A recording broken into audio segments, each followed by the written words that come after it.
નમસ્કાર વિદ્યાર્થી મિત્રો, લેક્ચર નંબર 5 માં આપનું સ્વાગત છે.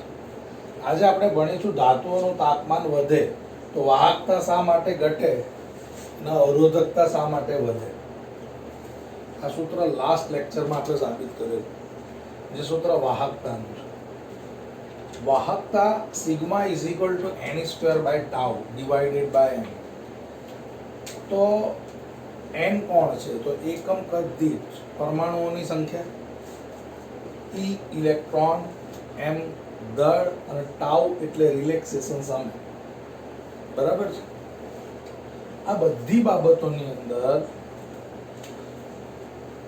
એકમ કદ દીઠ ઇલેક્ટ્રોનની સંખ્યા, એકમ કદ દીઠ ઇલેક્ટ્રોનની સંખ્યા, E ઇલેક્ટ્રોન, m ઇલેક્ટ્રોનનું દળ અને ટાઉ રિલેક્સેશન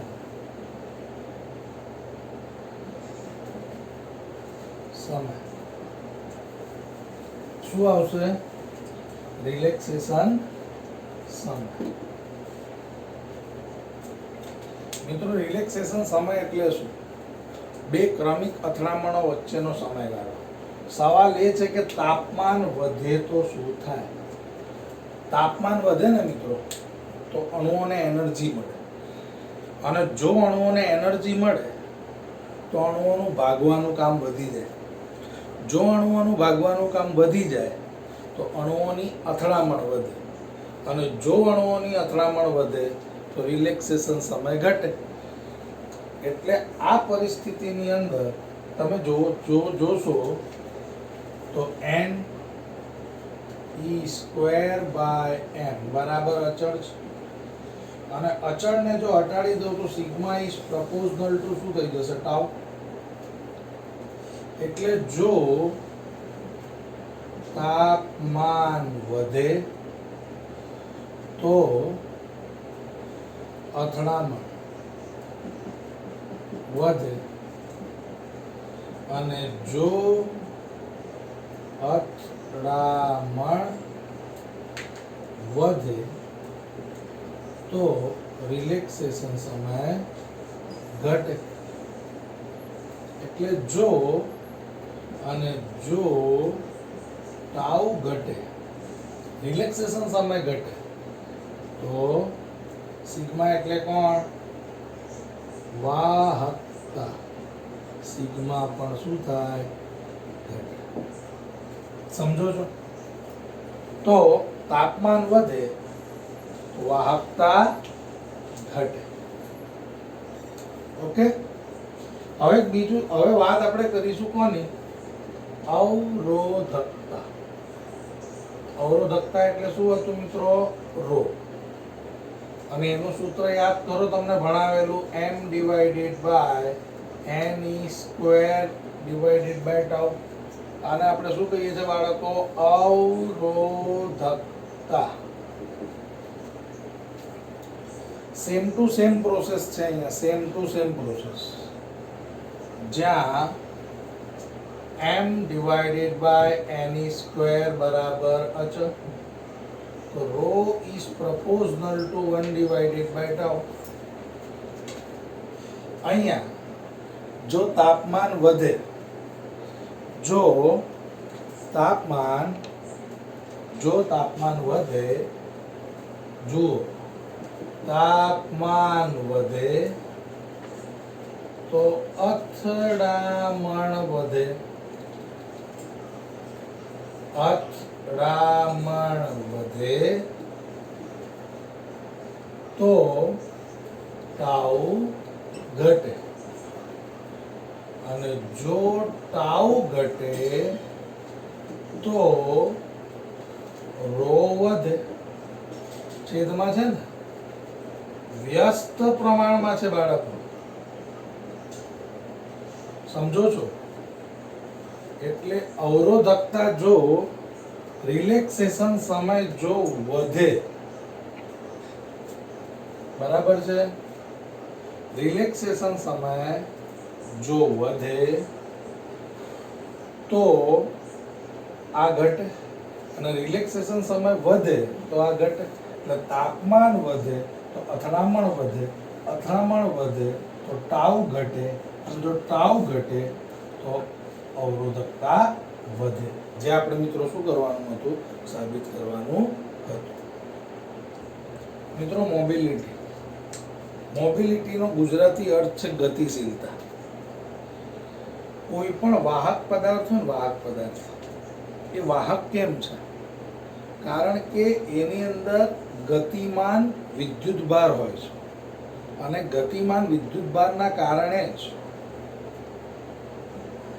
એને ગતિશીલતા મળે છે. સમજો, કોઈ પણ વાહકની વાહકતા તેમાં રહેલા મોબાઈલ વિદ્યુતભાર વાહકોને કારણે ઉદ્ભવે છે. મોબાઈલ એટલે ગતિશીલ. હવે આ વાક્ય તમને ત્યારે જ ખબર પડે જ્યારે અલગ અલગ ધાતુ હોય કે દ્રાવણ હોય કે અર્ધવાહક હોય, આ બધાની અંદર એ લોકો વાહક કેમ છે? કારણ કે એમાં ગતિશીલ વિદ્યુતભારો છે. દાખલા તરીકે મિત્રો, કોઈ ધાતુ પદાર્થોમાં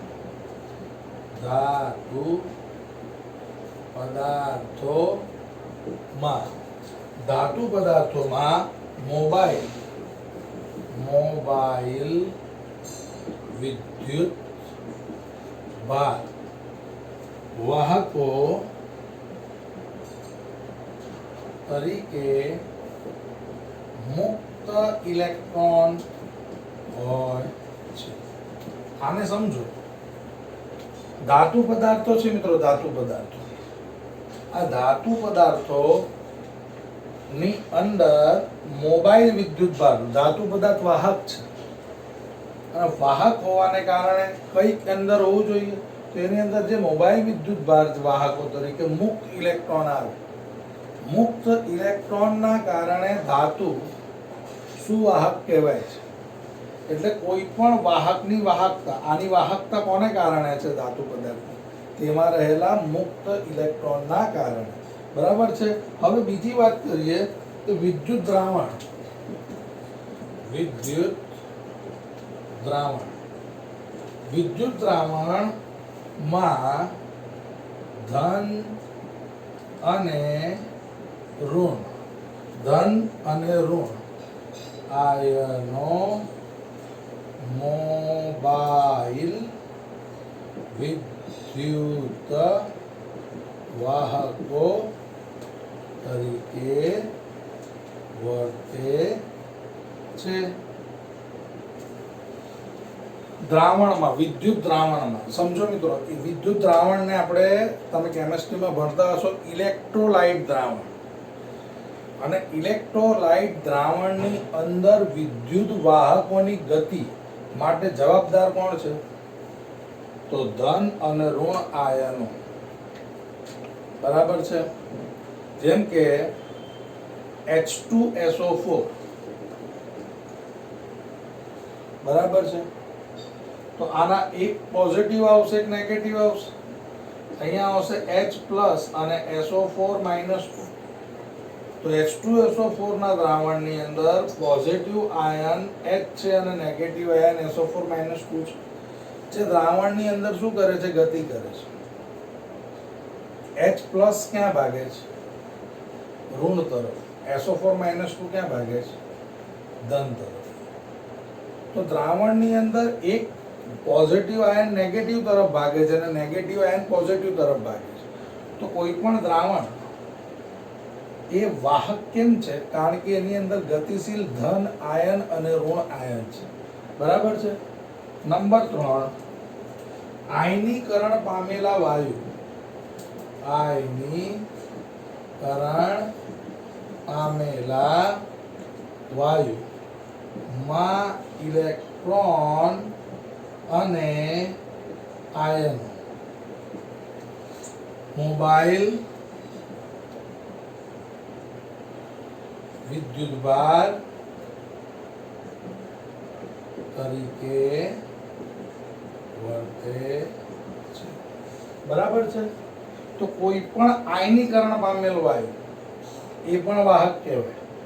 અને એની વાહકતા માટે જવાબદાર કોણ છે? તો એની અંદર રહેલા ઇલેક્ટ્રોન અને બીજું આયનીકરણ પામેલા વાયુમાં ઇલેક્ટ્રોન અને આયનો મોબાઈલ વિદ્યુતભાર તરીકે વર્તે છે. સમજો છો? હવે વાત કરીએ છીએ અર્ધવાહક.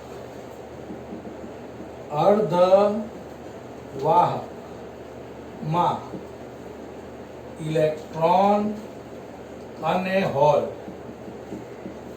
એ મોબાઈલ વિદ્યુત ભાર તરીકે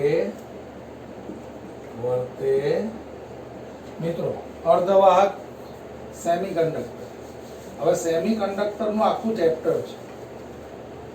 એની અંદર ફક્ત ઇલેક્ટ્રોનના કારણે ગતિ નથી થતી. ઇલેક્ટ્રોન અને હોલની બધી જ ઇન્ફોર્મેશન આપણે તમને સેમિકન્ડક્ટર ચેપ્ટરમાં આપીશું. હોલ એકચ્યુઅલી શું છે? એક ધન ભારિત ગણી શકાય. જેમ ઇલેક્ટ્રોન એક ગતિ કરે છે એમ હોલ ધન વિદ્યુત ભાર નથી, પરંતુ ધન વિદ્યુત ભાર તરીકે વર્તે છે. એની આખી ટોટલ થિયરી છે સેમિકન્ડક્ટર્સમાં, જે આપણે ભણીશું ત્યારે તમને હું ડિટેલમાં સમજાવીશ. અહીંયા મેં 4 પ્રકારની વાતો કરી. ધાતુ તત્વોની અંદર મોબાઈલ વાહક તરીકે કોણ વર્તે? ધન વિદ્યુત ભાર અને ઋણ વિદ્યુત ભાર. ધાતુ તત્વમાં ફક્ત મુક્ત ઇલેક્ટ્રોન, વિદ્યુત દ્રાવણમાં ધન આયન અને ઋણ આયન.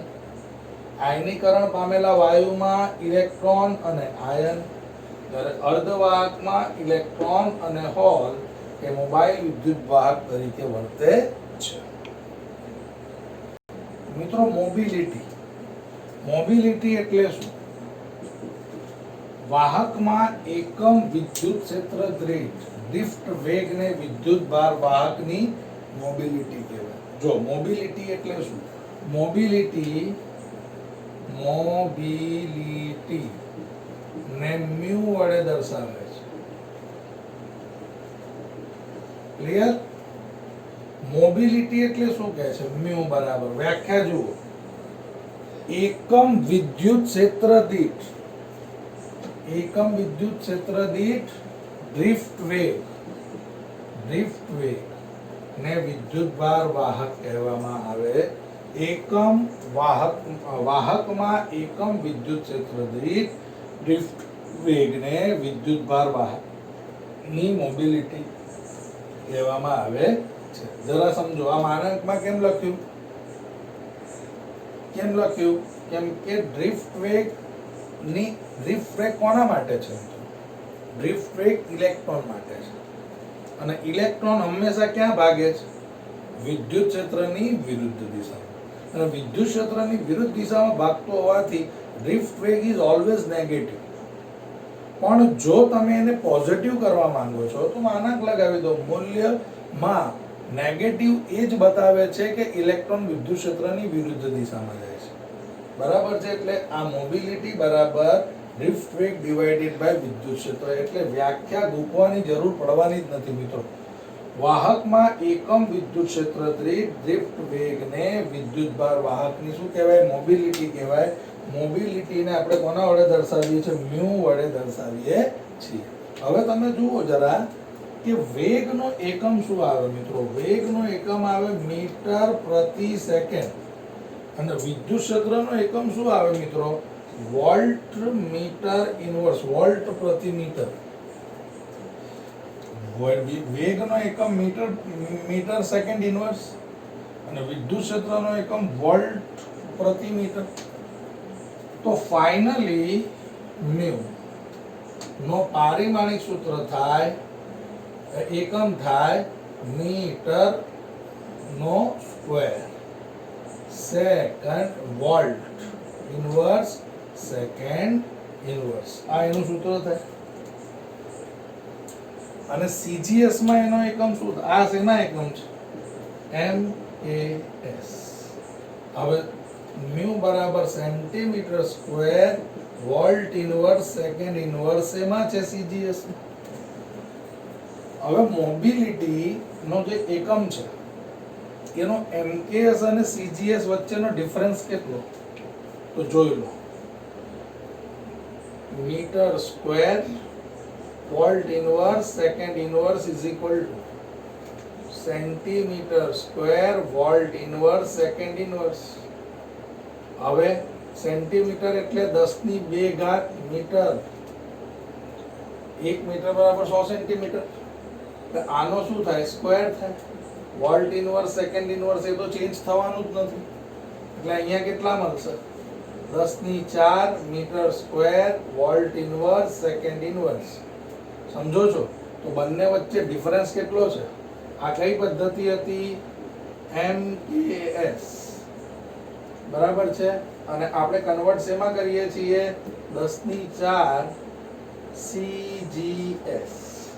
તો MKS અને CGS વચ્ચે ડિફરન્સ કેટલાનો આવશે? 10 ની 4 ઘાત બરાબર છે।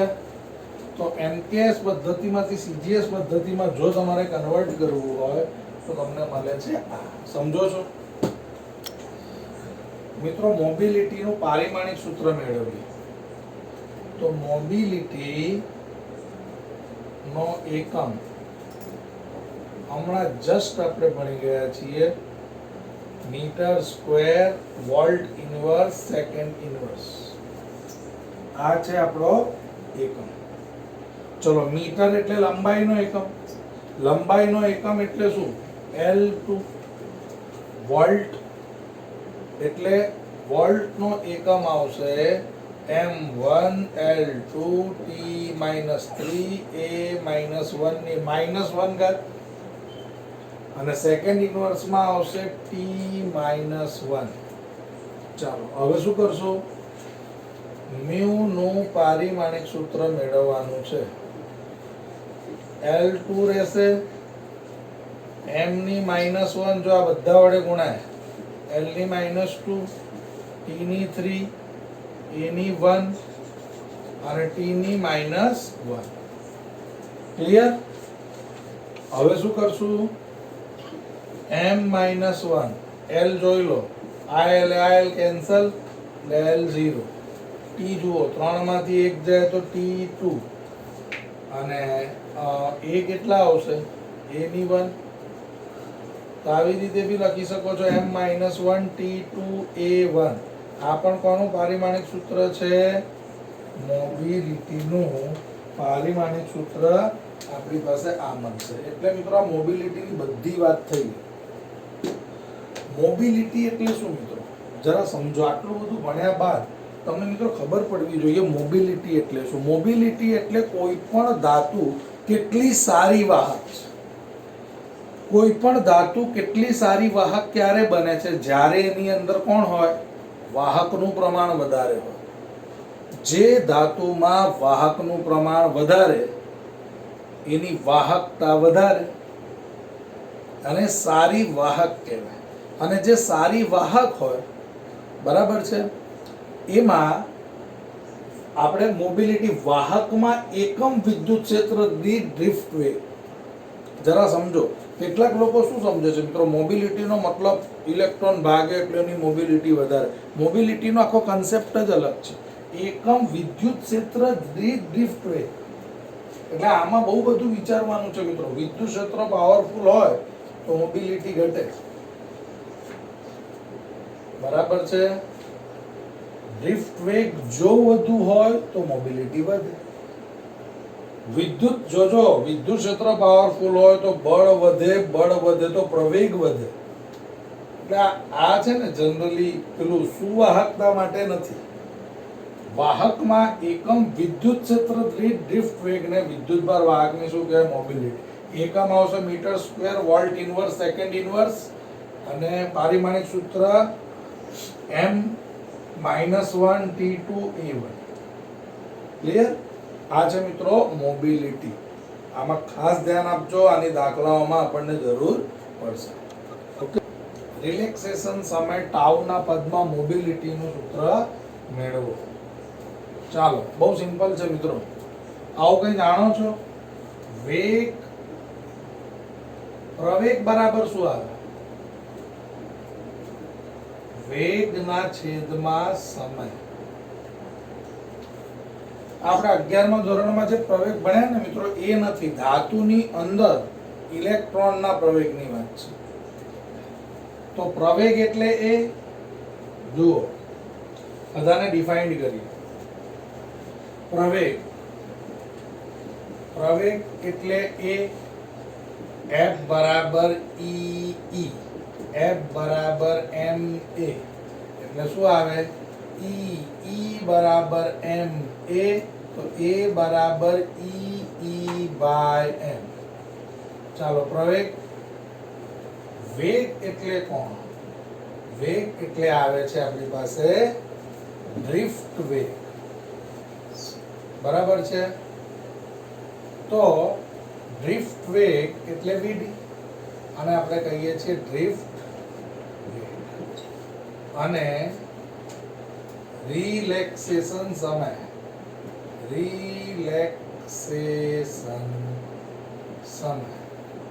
એટલે શું આવશે? ટાઉ. એટલે મિત્રો પ્રવેગની જગ્યા પર આપણે વાપરીશું E divided by m, drift વેગની જગ્યા પર આપણે યુઝ કરીશું vd, અને રિલેક્સેશન સમયની જગ્યા પર આપણે વાપરીશું ટાઉ. રિલેક્સેશન સમયની જગ્યા. તો પ્રવેગનું સૂત્ર આવશે E ડિવાઇડેડ બાય m. હું ફક્ત મૂલ્ય લઉં છું મિત્રો. જો મૂલ્ય ન લઉં તો અહીંયા નેગેટિવ બતાવવું પડે મારે. ચાલો, હવે વેગ એટલે ડ્રિફ્ટ વેગ, અને સમય એટલે tau.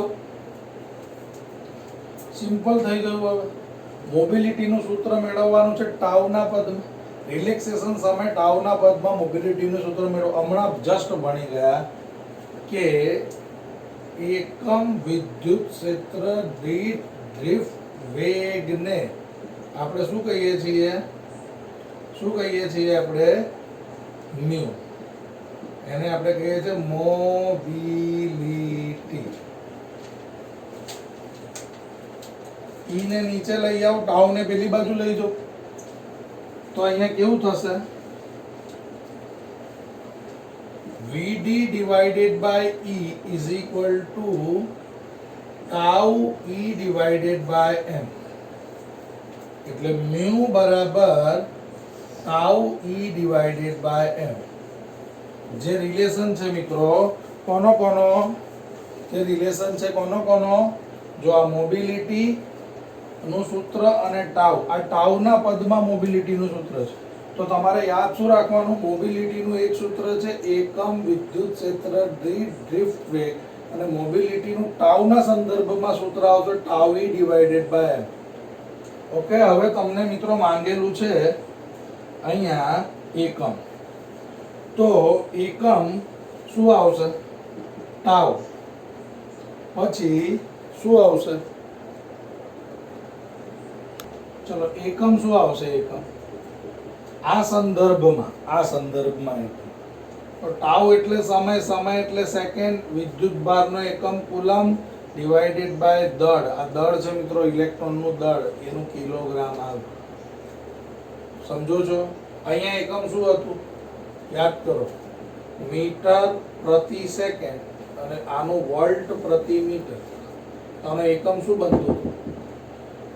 Metre square volt inverse second inverse. અને આ એકમ બને છે સેકન્ડ કુલમ પ્રતિ કિલોગ્રામ.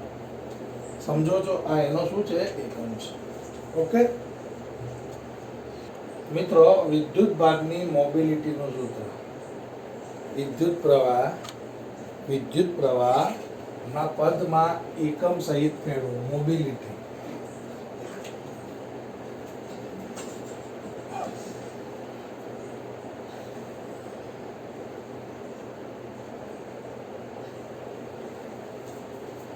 I બરાબર શું આવશે? 90 divided by eta, 90 divided by tau. યાદ કરો, 90 ડિવાઇડેડ બાય ઈ છે. આ વિદ્યુત પ્રવાહ, આપણે વિદ્યુત ભાર ની મોબિલિટી નું સૂત્ર વિદ્યુત પ્રવાહના પદમાં મેળવવાનું છે. હવે VD બરાબર કેટલા થાય? એકમ હમણાં શું ભણી ગયા હતા? મ્યુ બરાબર એકમ વિદ્યુત ક્ષેત્ર દીઠ ડ્રિફ્ટ વેગ, તો ડ્રિફ્ટ વેગ બરાબર મ્યુ ઇન્ટુ ઈ થાય. તો I બરાબર n e mu into e into e, તો મ્યુ બરાબર I divided by n e square થાય. બરાબર છે? જોજો જરા n e v, અરે આ ભૂલ છે ભાઈ. n I બરાબર સૂત્ર શું હતું? n a નાવડી ઇન્ટુ ઈ, નાવડી ઇન્ટુ હવે vd બરાબર મ્યુ, તો મ્યુ બરાબર કેટલા થાય? I ના છેદમાં n a e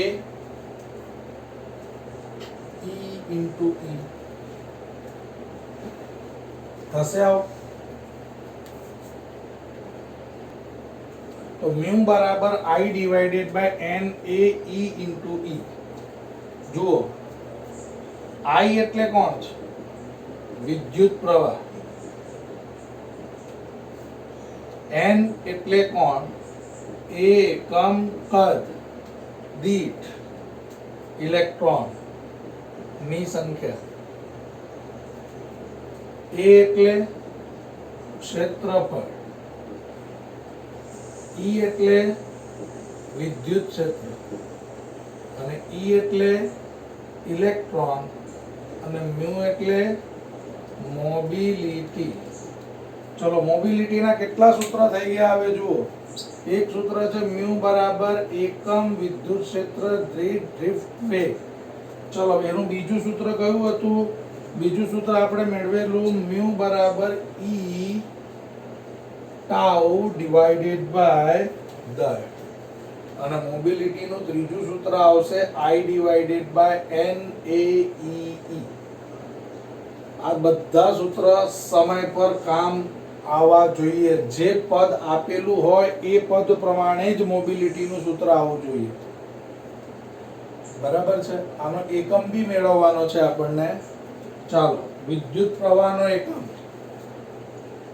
ampere. n એટલે એકમ કદ દીઠ, યાદ રાખજો, એકમ કદ દીઠ ઇલેક્ટ્રોનની સંખ્યા n બાય v. યાદ કરો, n બાય v. કદ એટલે કોણ? આ તો આનું તો એકમ જ નહીં આવે. v એટલે મીટર ક્યુબ, એટલે મીટર -3 આવશે. ક્ષેત્રફળનું મીટર સ્ક્વેર, વિદ્યુત ક્ષેત્રનું વોલ્ટ પ્રતિ મીટર, અને અહીંયા આવશે કુલમ. ચલો શું મળશે? મ્યુ બરાબર મીટર -3. ચાલો તો a ડિવાઇડેડ બાય, જુઓ 1 metre metre cancel, metre -2 volt into coulomb. તો શું મળે અહીંયા? Metre square a divided by v into c. આવું થશે. પરંતુ a ડિવાઇડેડ બાય v એટલે મો નહીં થાય મિત્રો, મો.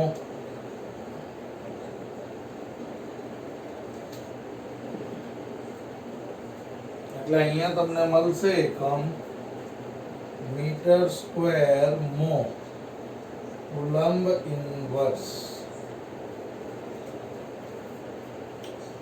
એકમ આડછેદ દીઠ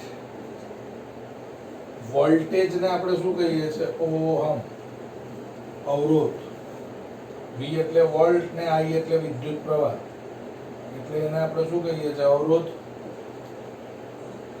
અવરોધના વ્યસ્તને મો, એટલે અહીંયા આપણો આ એકમ આવશે. ઓકે, તો જોઈ લો આ મોબિલિટી 3 સ્વરૂપમાં છે. આ મોબિલિટીની બધી જ વાત મિત્રો અહીંયા પૂરી થાય છે. એટલે આ બધા સૂત્રો મોબિલિટીના તમારે યાદ હોવા જોઈએ. અલગ અલગ સૂત્રો, અલગ અલગ એકમ. બરાબર છે? પારિમાણિક સૂત્ર બધાનું સેમ હશે. તો મોબિલિટી મહત્વની ટોપિક છે, સૂત્ર મહત્વનું છે, આના પરથી દાખલા ગણવાના છે, એટલે તમને બધાને નમ્ર નિવેદન કરું છું કે આને થોડું ધ્યાન આપો. મિત્રો, કેટલાક દિવસથી ઇન્ટરનેટનો ખૂબ જ સખત પ્રોબ્લેમ છે, એટલે અપલોડ કરવામાં પ્રોબ્લેમ આવે છે, એટલે વિડીયો ડાઉનલોડ કરવામાં લેટ થઈએ છીએ. બરાબર છે, હજુ બી પ્રોબ્લેમ તો સોલ્વ નથી જ થયો. તેમ છતાં આપણે એવો પ્રયત્ન કરીએ છીએ કે જલ્દીથી જલ્દી વધારે વિડીયો તમારી પાસે મોકલીએ. ઓકે મિત્રો, ઓનલાઈન લેક્ચર રેગ્યુલર ચાલુ છે, એટલે એમાં જે વિદ્યાર્થી મિત્રોને પ્રશ્નો હોય એ વિદ્યાર્થી મિત્રો જણાવે. ઓકે મિત્રો, ચાલો મળીશું.